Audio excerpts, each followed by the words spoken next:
Hello, আসসালামু আলাইকুম সবাইকে। সবাই কেমন আছেন? এই তো আলহামদুলিল্লাহ ভালো আছি।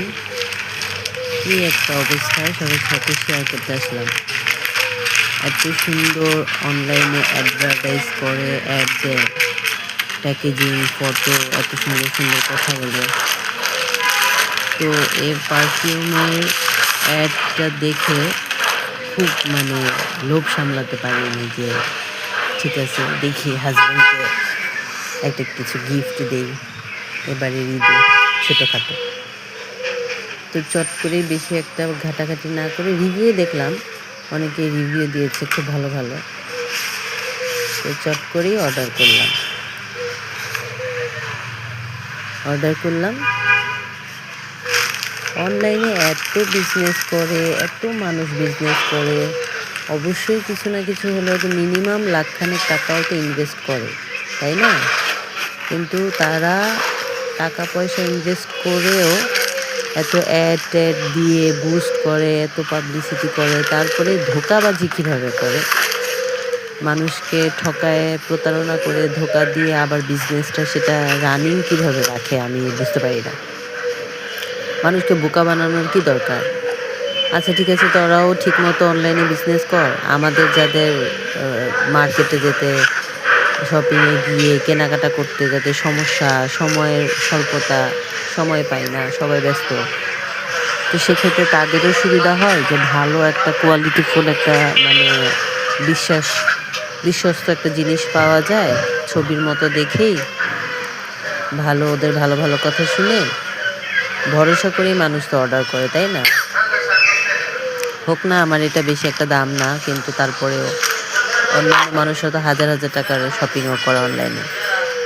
তো মানুষও ভরসা করে অনলাইনে শপিং করতে পারে, তখন আর মানুষের তো কষ্টও থাকে না, বা অনলাইন নিয়ে একটু ব্যাড কমেন্ট থাকে না যে অনলাইন মানেই ধোঁকাবাজি। আর যারা অনলাইনে তোমরা যারা ব্যবসা করো, তোমাদেরও একটা বিজনেসটা ভালোভাবে হোক। আল্লাহর নামে ব্যবসা করতেছো, ব্যবসা খুবই ভালো একটা কাজ। তো সেটা তোমরা ঠিক মতোই করো। কেন মানুষকে বোকা বানাও? কেন মানুষকে ঠকাও? কেনই বা তোমরা হয়তোবা অনেক অর্ডার পেয়ে যাও, তখন ঠিক মতো গুরুত্ব দিয়ে প্যাকেট করো না, তাড়াহুড়া করো, একটার মধ্যে আরেকটা দিয়ে দাও। কেন এসব করো তোমরা? ভাই তাহলে কেমনে তোমরা ব্যবসাটা করো আমি বুঝি না। তোমরাও তো সারা দিন রাত খেটে অনলাইনে ব্যবসা করতেছো, টাকা ইনভেস্ট করতেছো, পরিশ্রম দিতেছো, সময়, ব্রেন সবই তো কাজে লাগাইতেছো, কিন্তু কেন মানুষকে ঠকাও? তোমরাও সুন্দর মতো ব্যবসা করো, আমরাও ভালোটা কিনে আমরাও একটা ভরসা পাই যে না, টাকাটা খরচ করে ভরসা পেলাম। এই যে এটা বের করলাম, এটার প্যাকেট ছিল একটা মিস ডুইর, আর ভিতরেই দিয়ে গেল ভ্যাম্পায়ার ব্লাড। এটা কিছু হইল? আমি তো ভ্যাম্পায়ার ব্লাডটা অর্ডার দিইনি, আমি খালি দুইটাই দিলাম, যে সাভেজ আর একটা মিস ডুয়েল। কিন্তু ওরা আবার ছোট এক্সট্রা গিফট দিয়েছে, ওইটা আবার কম্বিনেশন ঠিক আছে, মিস ডুয়েল আর সাভেজ। কিন্তু এই বড় যেটাই আমি দুটো অর্ডার করলাম, সেই দুটোই আমি ঠিক মতো পেলাম না। একটা ঠিক পেয়েছি, আর একটা বক্স ঠিক, কিন্তু ভিতরে পারফিউম অন্য। ওকে ফাইন, ভিতরে ডিটেলসে লেখা ছিল ঘ্রাণ, এই এই অবস্থা, এরকম স্মেল হবে। স্মেলগুলোও এত বেশি হালকা, নাকে পাচ্ছিলামই না ঘ্রাণ শুনে। তার মধ্যে আবার এই যে দেখেন, এক ব্ল্যাক কালারের বোতলটা স্যাভেজ, এটার আবার ঢাকনাটা লুজ, ছুটে যাচ্ছে বারবার। এগুলো কি কোনো কথা? এগুলো কি ঠিক?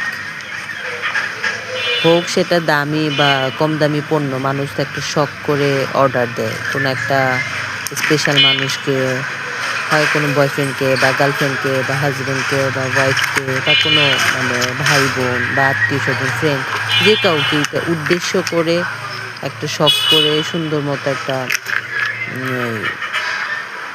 চিন্তা ভাবনা করে একটা শখ করে একটা অর্ডার দেয়। কিন্তু সেটা যদি এরকম হয়, কেমনটা লাগে? রাগও লাগে, কষ্টও লাগে, তাই না? তো এইগুলা কেন মানুষ করে? মানে আমরা বাঙালিরা কি ভাই কোনোদিন চেঞ্জ হতে পারবো না? আমাদের মন মানসিকতা কি মানে ভাই বর্ণই কি এরকম নোংরাই থাকবে মানুষকে ঠকানো? বাংলাদেশ কি কোনোদিন মানে চেঞ্জ হবে না? বাংলাদেশের মানুষের কি কোনোদিন চিন্তাভাবনা চেঞ্জ হবে না?